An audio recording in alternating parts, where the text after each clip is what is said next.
I downloaded a Bedrock prison that reviews say is quite difficult and not recommended for beginners. Each room is layered with bedrock and there's only one way out. Am I going to be good enough to escape, or will I be stuck with this prisoner forever? Either way, we're going to find out because the first room starts now.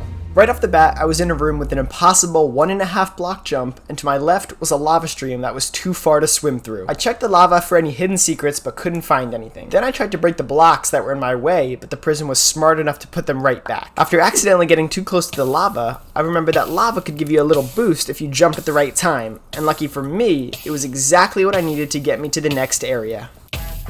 Immediately in the next area, the first thing I noticed was a block of netherite in the center of the room and a wall of end portal blocks. Just like before, these blocks were impossible to break by hand. But after looking around some more, I could see a hopper hidden through the portal blocks. My first instinct was to destroy it, but then I realized it was a hopper. I could just look inside. And inside was a piston, a chest, and a foot. I didn't know what I was going to do with the foot, but I knew I had to move the netherite block with this piston. I just didn't have a way to activate it yet. I found a loose string on the ground, and I assumed that I would need a tripwire for this string.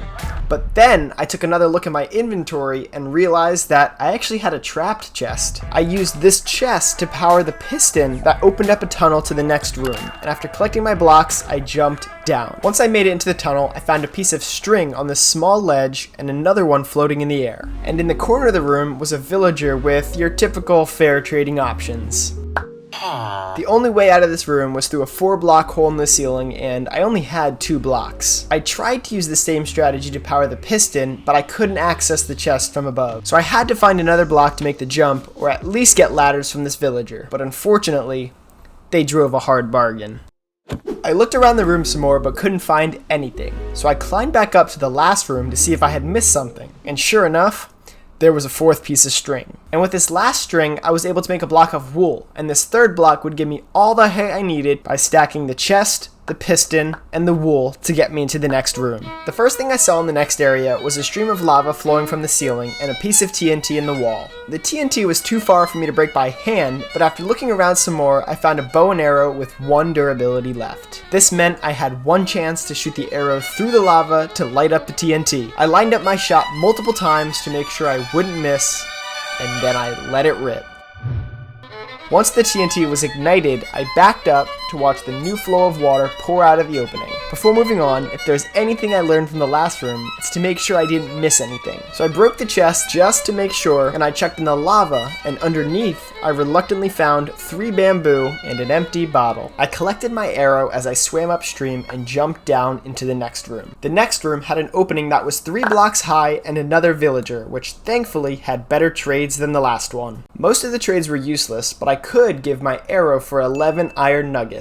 I thought this was a random number, but it turns out it was the exact number I needed to craft a chain by making 1 iron ingot and combining it with the 2 leftover nuggets. When I was going to reposition the crafting table to make it easier to climb into the next room, I noticed an item frame with nether warts hidden underneath, so I placed down the crafting table and then dropped the chain on top. I checked the room one last time before jumping down. When I jumped down, there was a big empty room with only a cauldron and a brewing stand. There was also an opening with a 2-block high jump and a parkour that was just out of reach. I realized I needed to make a jump boost potion that I could use from the foot that I found from the second room. When I collected water to prepare the potion, I now had everything I needed to make a jump boost potion, and it was just enough, not even just enough, it was well over enough to get me over this edge. The next room was just a tiny hallway with a platform below, and I was way too high up to safely jump down, so I had to find another way. I explored the hallway a little more and found another piece of string and a hidden crafting table. Other than the stick, there wasn't anything I could craft that would help break my fall, and the only thing I could think of was to make scaffolding, but I still needed 3 more bamboo. I checked for any other hidden areas in the hallway, but I couldn't jump down to the last room because my jump boost had run out, so if I dropped,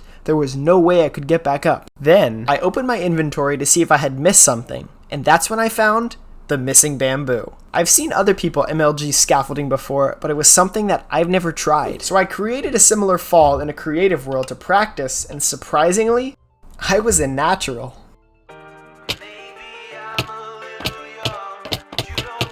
But after some more practice, I finally landed the fall and eventually got to a point where I could safely land almost every time. But back in the prison, I only had 1 shot, so if I didn't get the timing perfectly, all my work would be useless.